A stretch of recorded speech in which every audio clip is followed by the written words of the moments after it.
많이 염려했던 신종 코로나19. 우리나라에서는 어느 정도 좀 잡혀가고 있는 그런 모습인 것 같습니다. 부가적으로 이번에 한국 사람들이 마스크를 많이 쓰고 손을 잘 닦아서 매년 겨울에 있는 독감의 약 70%가 사라졌답니다. 그래서 아마 이 개인적인 위생이 이게 중요하다고 하는 것을 이번 그 코로나 그 사태로 얻어지는 수확이라고 이야기를 합니다. 아직 뭐 잘 어떻게 계속 진행될지는 모르지만 이런 상태로 간다고 하면 우리나라에서는 그래도 선방하고 있고 또 잘 막고 있다고 생각이 듭니다. 계속해서 중보 기도해 주시기를 부탁드립니다. 지난 금요일 시간에 이 마태복음에 있는 말씀을 마태가 이 갈릴리에서 이제 사역을 하면서 예수님께서 사역을 하면서 하는 이 내용에 대해서 말씀을 계속 드렸습니다. 끝나고 나서 은혜가 좀 있는 것 같다. 제 개인적으로 이 마태가 기록한 예수님에 대한 그 사역의 발자취를 이렇게 따라서 이렇게 보면서 전에 생각하지 못했던 이 마태복음에 대한 이 말씀을 이제 보게 되었습니다. 끝나고 나서 이런 생각이 들었습니다. 마태가 이렇게 기록했다고 하면 마가는 그러면 예수님의 사역을 어떻게 기록을 했을까? 이런 이제 또 궁금함이 제 마음속에 떠오르게 되었습니다. 그래서 오늘은 마가가 기록한 이 예수님의 사역에 대한 내용들을 이 마가복음에 있는 전 말씀을 이렇게 찾아가면서 은혜를 나누도록 하겠습니다.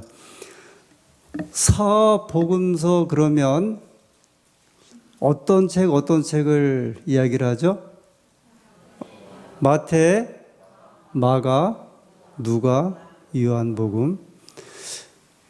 이 사복음서 가운데 마태복음과 요한복음은 예수님의 12제자 가운데 그 한 분이 쓰신 책입니다. 그러니까 마태라고 하는 제자, 그리고 요한이라고 하는 제자가 쓴 책이 마태복음, 요한복음이죠. 그러면 마가와 누가는 누구죠? 마가하고 누가.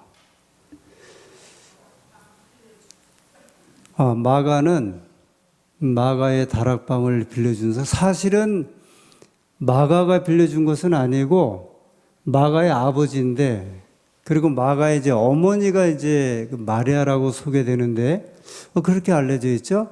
마가의 다락방을 이렇게 빌려주었던 대표적인 사람.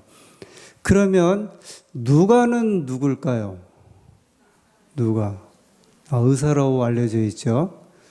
이 누가복음을 기록했고 그리고 사도행전을 기록했던 이제 저자입니다. 근데 마가는 그러면 마가의 다락방 정도를 알고 계시고 그 다음에 마가에 대해서 성경에 그래도 꽤 마가에 대해서 이렇게 소개를 하고 있습니다. 한번 바울을 따라서 선교 여행을 떠났던 제자죠. 1차 선교 여행을 바울과 바나바하고 마가가 이제 출발을 했습니다. 마가는 바나바의 조카가 돼요. 근데 1차 전도여행을 갔다 와서 그 다음에 2차 전도여행을 떠날 때 이제 문제가 생깁니다. 어떤 문제죠? 어떤 문제가 생겼죠? 바울과 바나바가 이제 싸움이 붙었어요. 누구 때문에요? 마가 때문에. 마가의 무슨 문제 때문에요?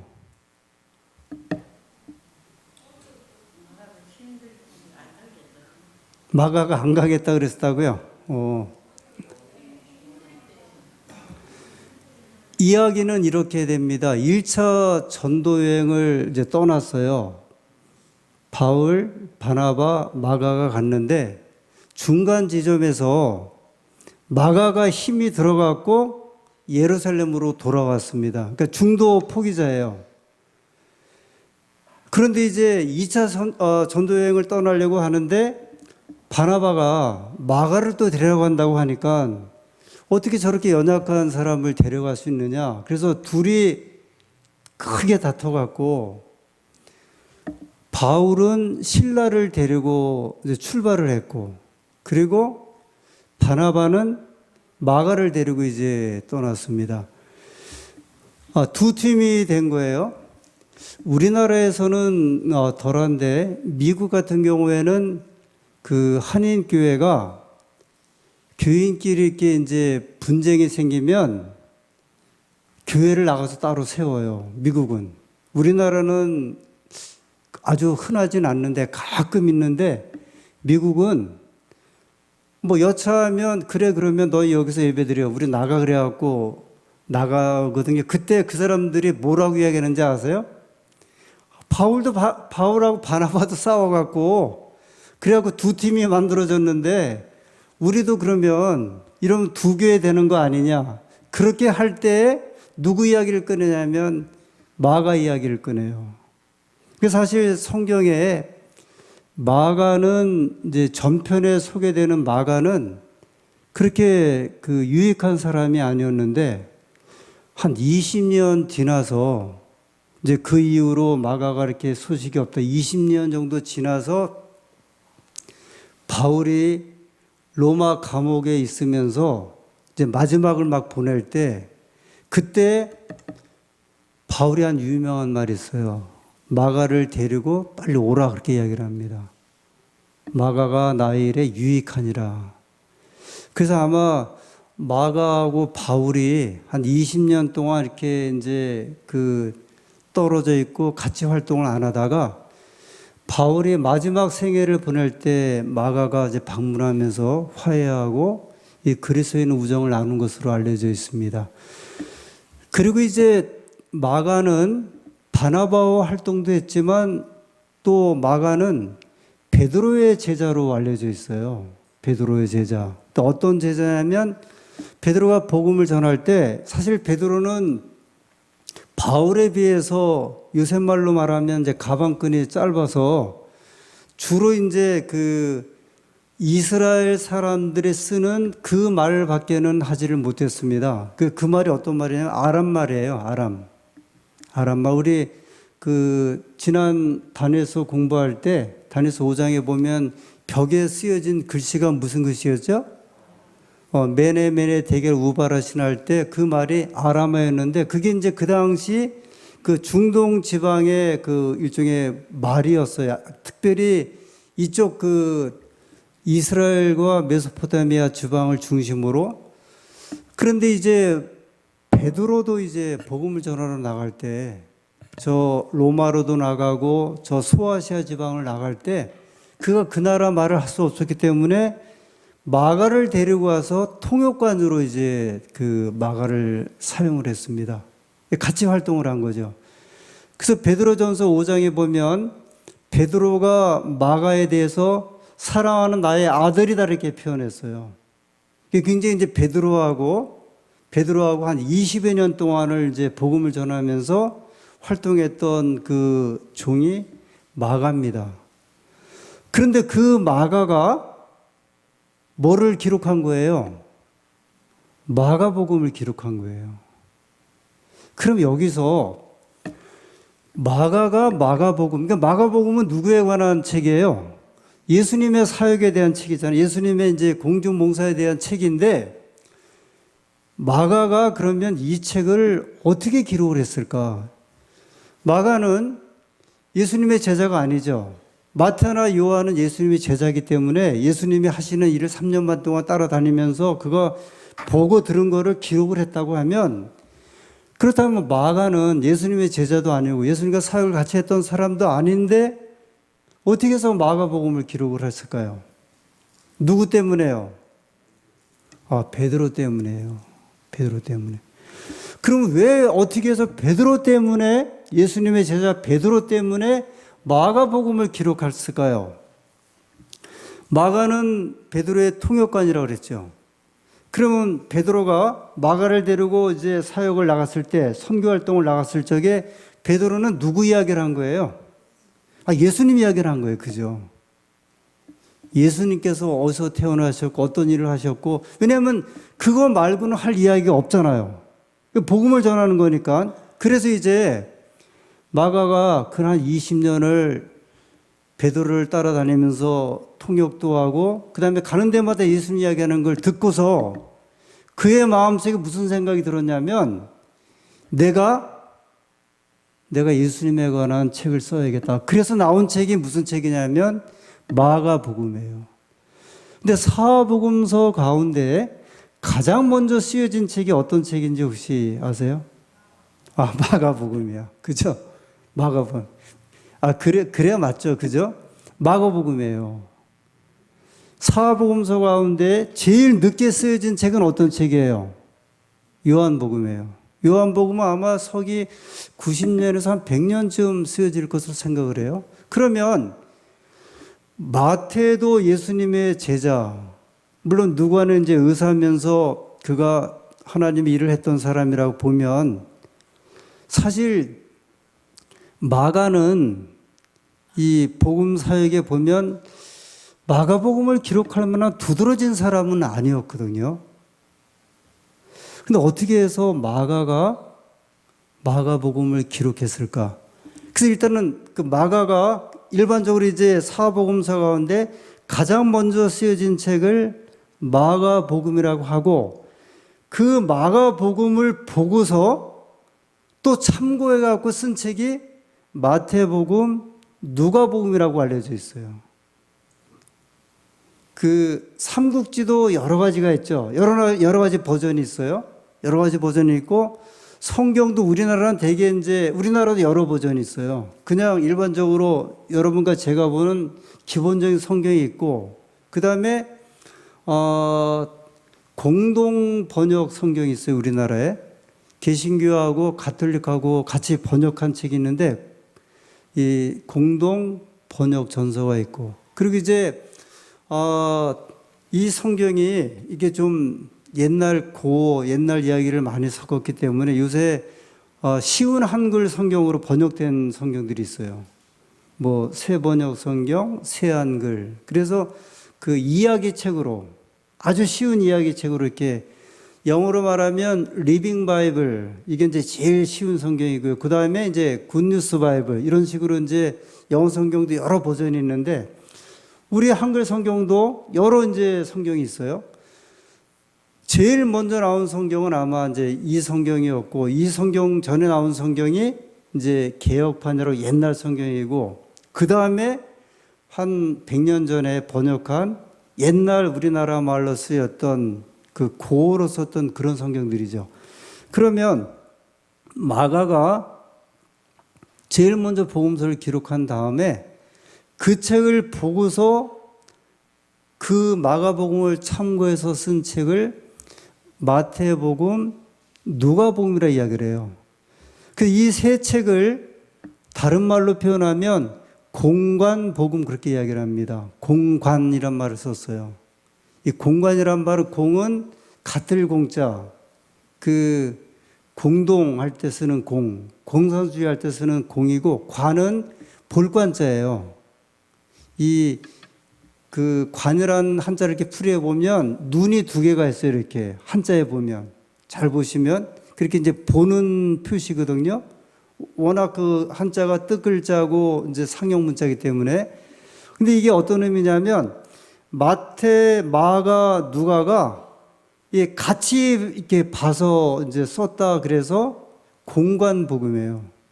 세 책, 마태, 마가, 누가는. 그런데 이 공관복음의 원제 기본은 마가복음이에요. 마가복음. 근데 이 복음서에 대한 이야기가 나왔으니까, 이 복음서가 우리가 이제 보통 4책으로 되어 있는데 사실은 더 있어요. 제가 그 십자가에 대한 이제 말씀을 할 때 유다복음이 있다고 말씀드렸죠. 유다복음. 유다복음은 현대 신학자들이 굉장히 열광하는 책이에요. 그 다음에 도마복음이 있어요. 도마복음, 실제로 우리나라에 도마복음이 번역됐고 유다복음이 나왔어요. 유다복음, 그 다음에 야고보복음, 베드로복음, 다 예수님의 제자들이에요. 그리고 히브리복음, 그리고 마리아복음도 있어요. 이게 이제 알려진 사복음서 말고 알려진 복음서들이에요. 그런데 예를 들어 도마, 예수님의 제자죠. 유다, 예수님의 제자죠. 야고보, 예수님의 제자죠. 베드로, 예수님의 제자인데 제자들이 쓴 책들은 제자들의 이름이 있는 베드로복음, 도마, 유다복음은 이 성경 경전 사복음서에 포함되지 않았는데 예수님의 제자가 아닌 마가가 기록한 마가복음은 성경 사복음서에 채택을 한 거예요. 왜 그랬을까? 이게 좀 이제 궁금합니다. 여기에 대해서는 이제 여러 가지 이야기가 있는데, 그러면 이제 다른 이야기로 한번 돌려서 마태복음은 이 마태가 이 마태복음을 기록했을 때 대상을 이제 유대인을 대상으로 해서 마태복음을 기록했다고 이제 알려져 있어요. 일반적으로 마가는 로마 사람들 위해서 기록했다고 하면서 이 내용이 예수님을 종으로 이렇게 묘사를 했습니다. 이 마가복음은. 그리고 누가복음은 헬라 사람들을 위해서 기록했다고 알려져 있는데 이 누가복음 안에 보면 예수님을 인자로 묘사를 했어요. 인자. 그 인자라는 표현이 많이 나와요. 인자는 사람의 아들이잖아요. 그러니까 예수님을 사람의 아들로 이제 누가복음에 묘사를 한 거예요. 요한복음은 일반적으로 예수님을 하나님의 아들로 이제 그 기록을 했어요. 그러면 이제 이런 이야기입니다. 마태는 예수님을 누구로 이제 소개했다고요? 하나님의 아들이, 그러니까 이 마태는 그 예수님을 유대인의 왕으로. 그 이제 족보가 나와요. 마태복음에는 1장부터 족보가 나오죠. 근데 마가는 예수님을 종으로 이제 그 기록, 이제 묘사를 했어요. 마가복음에. 누가복음에는 예수님을 인자로, 그리고 요한복음에 예수님을 하나님의 아들로 이렇게 묘사를 했는데, 그러면 이 네 사람이 그럼 모여서 편집회의를 한 거예요. 마태, 마가, 누가, 요한이 모여갖고, 자, 마태, 당신은 예수님을 왕으로 한번 좀 기록해봐라. 그 다음에 마가, 자네는 예수님을 종으로 한번 묘사해봐라.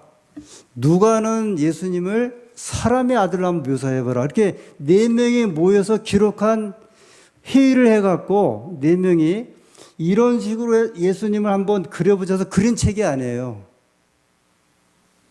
네 사람이 모여서 의논한 적도 없고, 네 사람이 우리가 한번 예수님의 복음서를 써보자 쓴 것도 아니고, 다 각자가 각자의 시선으로 이 복음서를 기록했는데, 마가는 예수님을 기록할 때 하나님의 종, 그런데 사람의 종으로. 자, 이야기 나온 김에 이제 좀 덧붙여서 좀 말씀을 드릴게요. 이 세계 이제 그 3대 종교, 4대 종교 그러면 기독교, 이슬람교, 이제 불교 이렇게 이야기를 하죠. 그런데 이 3대 종교가 이제 왜 3대 종교라고 이야기를 하냐면 경전이 있어서 그 종교로 쳐요. 되게 종교냐 아니냐 할 때 큰 차이는 뭐냐면 경전이 있느냐 없느냐에 따라서 그 종교를 치는 거예요. 3대 종교, 5대, 7대, 크게는 15대 종교까지 이야기를 하는데 그 15대 종교로 치는 그 근거는 뭐냐면 경전이에요, 경전.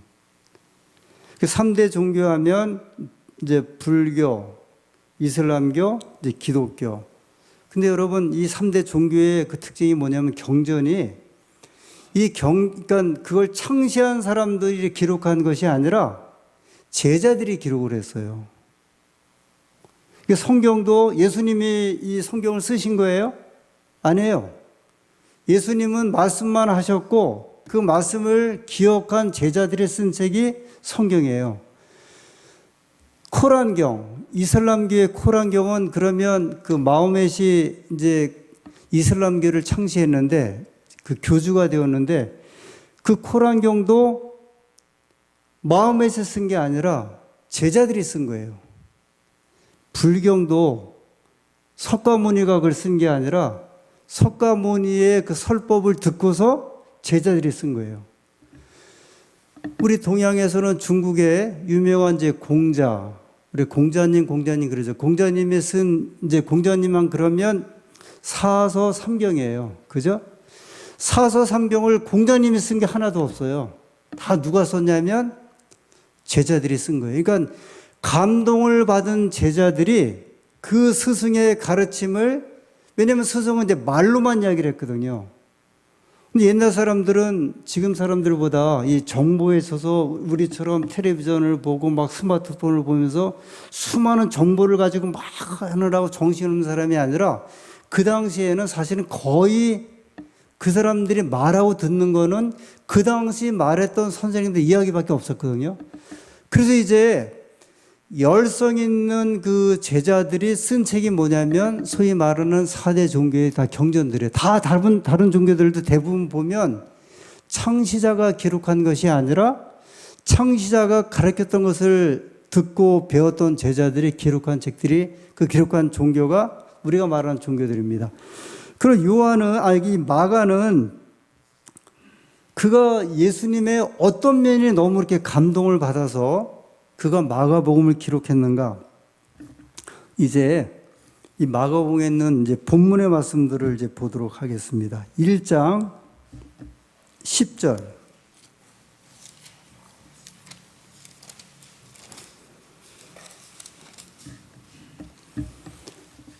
이 마태, 마가, 누가, 요한복음 다 예수님의 이야기예요. 예수님이 어떻게 일하셨는가를 이제 이렇게 기록을 하셨는데 마가가 예수님에 대한 그 말씀을 기록할 때 이제 두드러진 이야기들이 이제 등장을 하는데 1장 10절. 곧 물에서 올라오실새 예수님께서 침례 받으시고 하늘의 갈라짐과 성령이 비둘기 같이 자기에게 내려오심을 보시더니, 이 1장 10절에 예수님께서 성령을 받고 요단강에서 이렇게 올라오실 때 마가가 10장 첫 한 말을 썼는데 무슨 말을 썼어요?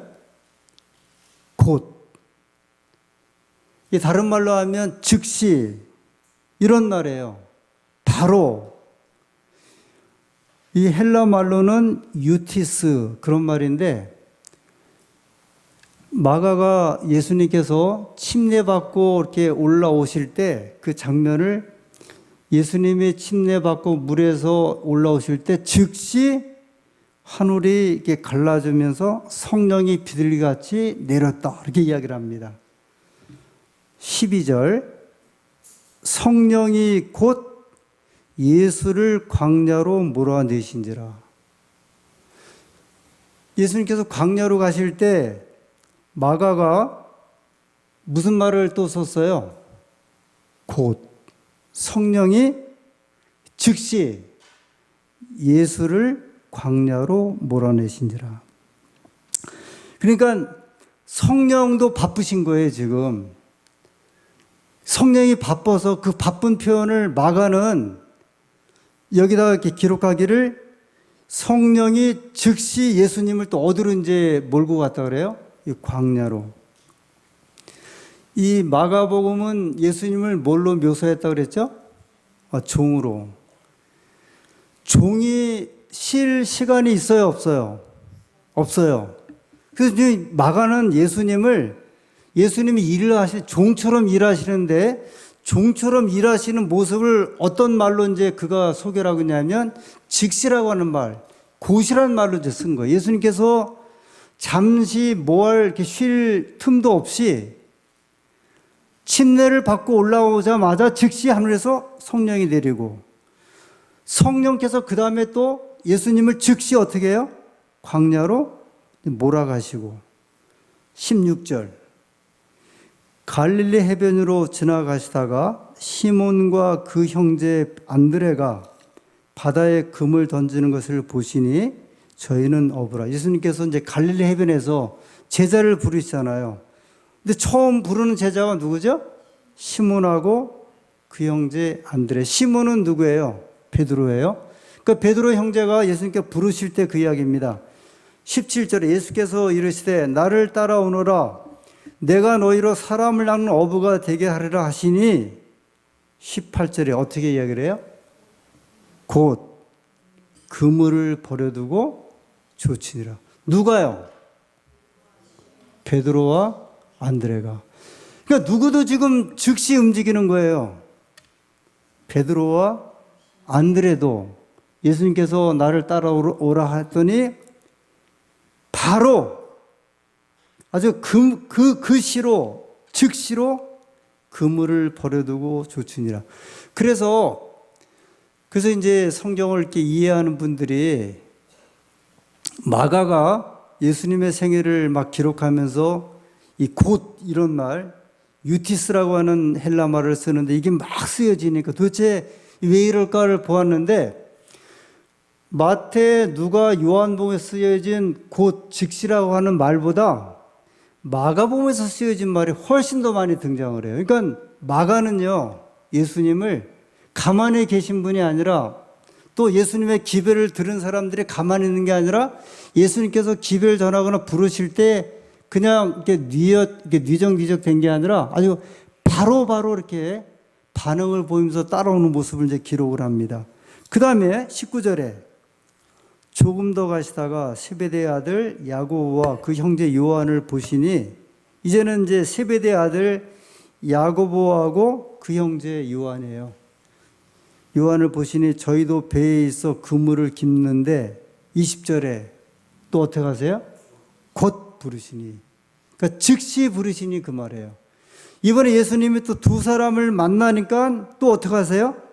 즉시로 부르시니 그 아비 세베대를 사꾼들과 함께 배에 버려두고 예수를 따라가니라. 그 시몬 베드로하고 안드레는 좀 가난했던 것 같아요. 그래서 예수님께서 부르셨을 때 그물만 버려두고 쫓았는데 여기 요한하고 그리고 야고보를 부를 때 20절에 보면 그들을 부르니까 그 아비 세베대를 사꾼들과 함께 배에 버려두고 해서 아마 이 그 요한 가족은 좀 부자였던 것으로 생각해요. 왜냐하면 일꾼을 두고 그러니까 이제 이 요한과 야고보도 어부였는데 아버지와 함께 어부 일을 했는데 그 아버지가 부자라서 그 집에 뭐가 또 있어요? 종들이 있어요. 근데 그런 그들을 예수님께서 보시고 바로 어떻게 하세요? 바로 이렇게 부르십니다. 28절 예수의 소문이 곧 온 갈릴리 사방에 퍼지더라. 그러니까 여러분 이 말씀을 보면 마가가 그래서 이제 마가가 누구의 제자라고 그랬죠? 베드로가 복음을 전하면서 이제 예수님 이야기를 막 할 때 그 예수님께서 어떻게 일하시는지를 베드로가 성격이 급했잖아요. 그래서 이제 그 이야기를 막 이제 열심히 하는 걸 보면 자, 여러분 우리 예수님께서 저렇게 십자가에서 달려 돌아가시고 일어났을 때 예수님이 어떻게 복음을 전하는지 아세요? 우리를 부르실 때 우리가 곧 즉시로 예수님을 영접하고 예수님을 따랐습니다. 그러므로 여러분도 어떻게 하셔야 됩니까? 바로 이 복음을 듣고 망설이지 말고 즉시로 예수님을 따라야 됩니다. 여러분 여기 좀 보십시오. 예수님께서 막 복음을 전하실 때 여기 보면 가버나움 해당에서 복음을 전할 때 귀신 들린 사람을 만나요. 그 사람을 고쳐줬거든요. 그랬더니 그 소문이 즉시로 온 갈릴리 사방에 퍼지더라. 또 보실까요? 1장. 특별히 1장에 이제 이런 이 고실한 말씀이 계속 등장을 하는데 40절. 한 문둥병자가 예수께 와서 끌어 엎드려 간구하여 이르되 원하시면 저를 깨끗게 하실 수 있나이다.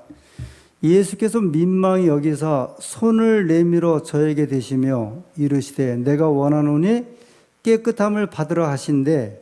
42절. 곧 문둥병이 그 사람에게서 떠나가고 깨끗하여진지라. 그러니까 문둥병도 급했어요. 예수님께서 손을 내밀어서 문둥병 환자의 손을 이렇게 몸을 대시니까 성경 뭐라 표현하냐면 문둥병도 어떻게 해요? 즉시 떠나가는 모습이 이제 보입니다. 여기 이제 예수님이 그 문둥병 환자, 나병 환자를 고치실 때 원래는 그 이스라엘 법에는 레위기법, 정결법에는 이 전염병 환자는 만질 수가 없잖아요. 근데 예수님께서는 그 레위기 정결법을 또 무시하시면서 환자에게 너무 이렇게 불쌍히 여기셔갖고 손을 내밀어서 그 나병 환자에게 손을 대세요. 그러고 나니까 문둥병이 그 사람에게서 아주 떠나가. 이런 모습이 이제 소개됩니다. 그랬더니 43절에 엄히 경계하사 즉시 보내시며 바로 또 곧 보내시며 아무에게도 이렇게 고침받았다는 이야기를 하지 말라 이렇게 말씀을 합니다. 자, 1장 42절에 문둥병이 떠나가고요. 2장 들어와서 이제 중풍병 환자를 또 고치는 이야기가 나옵니다. 2장에 보면 예수님께서 어느 집에 있을 때 아마 이 집도 가버나움에 있는 그 베드로의 집으로 생각을 해요. 근데 그곳에 있을 때 사람들이 중풍 환자를 데리고 왔는데 4사람이 데리고 와갖고 너무 사람들이 그 집에 많으니까 어디를 뜯었어요? 예, 지붕을 뜯었어요. 그래갖고 줄을 매달아갖고 이제 내려왔죠. 그때 예수님께서 이렇게 말씀하십니다. 소자야, 내 죄사함을 받았느니라 이렇게 이야기를 하세요. 그랬더니 서기관들 또 바리새인들이 아니 죄를 사하는 건 하나님만이 할 수 있는데 지가 하나님도 아닌데 어떻게 저렇게 참남되게 죄를 사한다고 이야기를 하느냐. 예수님께서 그 말을 듣고 질문하잖아요. 죄를 사한다고 하는 말하고 일어나 걸으라 하는 그 말하고 어느 말이 이제 쉬우냐, 어느 말이 더 이 환자를 고치겠느냐 말씀을 하시죠. 그러고 난 다음에 11절에 내가 네게 이르노니 일어나 네 상을 가지고 집으로 가라 하시니 12절에 그가 일어나 곧 상을 가지고 모든 사람 앞에서 나가오늘. 이제는 누가 상을 들고 나가요? 이 중풍병 환자가 병을 고치니까 이 역전된 거죠. 이 사람이 올 때는 이 재밌는 제 표현인데 상이 이 사람을 들고 왔어요. 그런데 고침을 받고 나서는 이 사람이 상을 들고 이렇게 나갑니다. 그러니까 지금 누구도 급했냐면 중풍병 환자도 급했어요. 그 고침을 받자마자 상을 들고서 하나님께 영광을 돌리면서 이렇게 나가는 이런 모습을 소개를 합니다. 3장 20절. 이제 마가는 자기가 말하는 표현을 좀 바꿔요. 3장 20절에 집에 들어가시니 무리가 다시 모임으로 식사할 겨를도 없는지라. 이제 마가가 예수님이 얼마나 바빴냐면 밥 먹을 시간도 없이 워낙 많은 사람들이 몰려와서 병을 고침받기를 소원하니까 그 병을 고치느라고 예수님께서 뭐 할 겨를도 없었다고요? 식사할 겨를도 없었다. 6장 31절.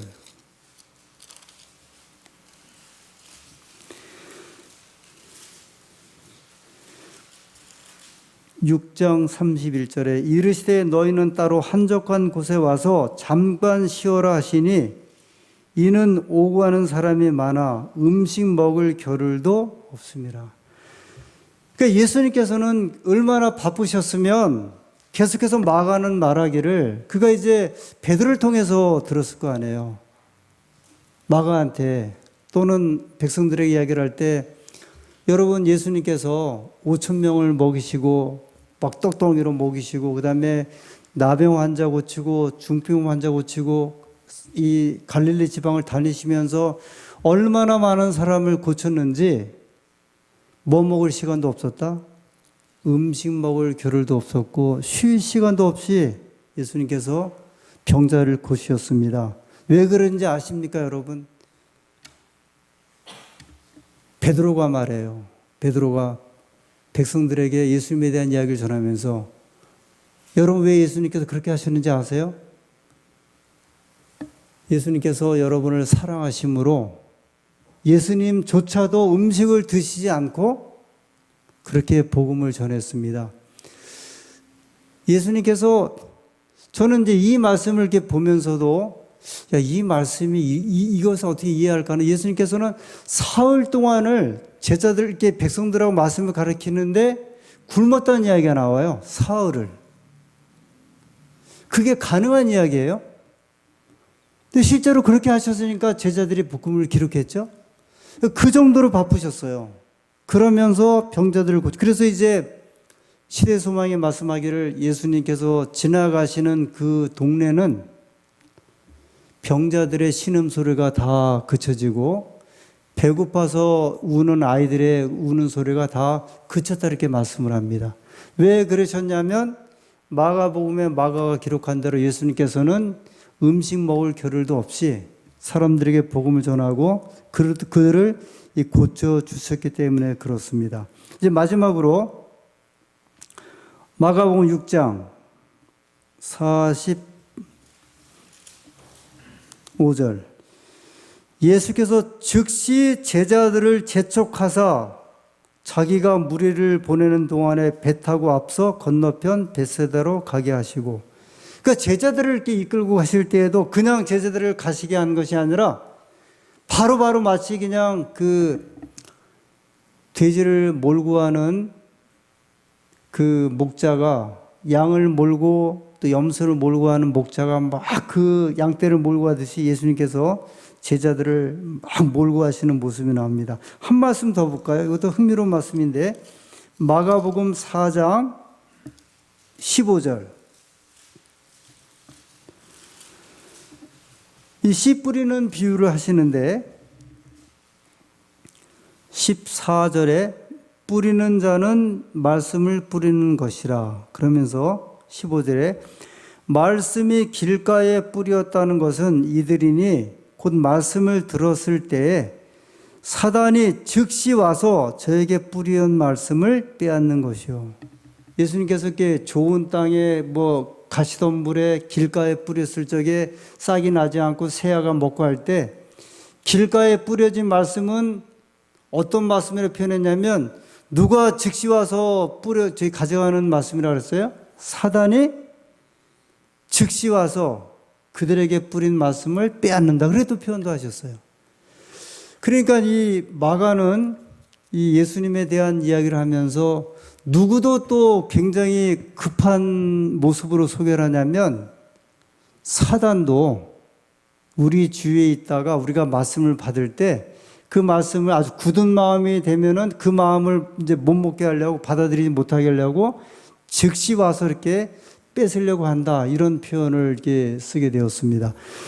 저는 이제 여기 이 마가가 기록한 예수님에 대한 이 말씀을 보면서 그 마가는 이제 예수님에 대한 생애를 베드로를 통해서 일반적으로 이제 학자들은 이렇게 얘기를 해요. 아마 마가는 예수님을 거의 아마 이렇게 만나보지 못했을 것이다 이렇게 이야기를 합니다. 거의 아마 예수님을 접촉할 기회가 없었을 터인데 그런 마가가 이렇게 복음서를 쓰면서 예수님에 대해서 예수님께서 정말 아주 막 마가복음의 1장부터 보면 예수님께서 움직이시는 모습이요. 잠시 어디도 이렇게 있지 않고 바로바로 움직이면서 이렇게 움직이시는 모습이에요. 저희 장인 어른이 저희 집에 와서 한 번도 주무신 적이 없어요. 한 번 오시면요. 저희 집에 오시면 딸 보러 이렇게 왔다가 딱 점심만 먹고 바로 그냥 가세요. 한 번도 그렇게 없었던 것 같아요. 그 생각이 나더라고요. 이거 바로 저희가 장원에서 목회할 때 장원에 와서 식사 딱 한 끼 하시면 점심 먹고서는 나간다 그러면 그냥 호련히 그냥 사라지는 거예요. 그 먼 길이었는데 저 의정부에서 그때 당시에 막 여러 번 버스를 타고 오시는데 그렇게 오셔갖고 바로 또 그냥 올라가시는데 예수님께서 그렇게 사역을 하셨던 것 같아요. 어느 한 곳에 그러니까 이 의미는 마가가 바라본 예수님은 갈릴리 마을이 한 200개가 넘었고요. 갈릴리에서 유대, 그러니까 사마리아 유대로 넘어오면서 수많은 마을이 있고 백성들이 있었는데 예수께서는 한시도 이렇게 자 얘들아 우리가 복음을 많이 전했으니까 자 3일 일하고 4일 쉬자 그것도 아니시고 5일 일하고 이틀은 쉬자 그것도 아니신 것 같아요. 예수님께서는 그 가지신 그 사명을 가지고 아주 다니실 때마다 가시면서 바로바로 복음을 전하면서 전했고 그것을 베드로가 지근거리에서 같이 활동하고 지켜보면서 마가에게 늘 그렇게 이야기를 했던 거예요. 우리 예수님은 말이야. 그래서 아마 이러지 않았을까요? 어디 가서 좀 마가가 아이고 베드로 선생님 좀 힘드니까 쉽시다. 그러면 잠깐 앉아있을 때 베드로는 바로 그랬을 것 같아요. 마가야 우리 예수님은 이렇게 쉰 적이 없다. 야 조금만 어디 갔다가 좀 쉴만하면 우리 재촉해 여기 보셨죠? 즉시 제자들을 막 재촉하셔갖고 배를 타서 보낸 것처럼 우리에게 활동하게 하셨고 그렇게 평생을 사셨다. 이런 귀한 그 복음의 기별을 예수님께서는 전하셨고 오늘 저희들에게 이 복음을 주셨습니다. 저희도 제가 지난 시간에는 예수님께서 복음을 전하신 것은 갈릴리 정신이라고 말씀을 드렸고 오늘 예수님의 이 마가복음의 정신은 쉼없이 사명을 가지고 봉사하셨던 그 예수님의 그 귀한 정신이 이 마가복음을 통해서 우리에게 말씀을 하고 있습니다. 여러분과 저도 우리가 있는 곳에서 예수님의 귀한 그 사역을 이 말씀을 정말 받은 즉시 또 바로 사랑하는 이웃 또 가정들에게 전하시면서 이 사역의 귀한 정신을 같이 나누시는 주의 백성들이 되기를 소원하면서 말씀을 마치겠습니다.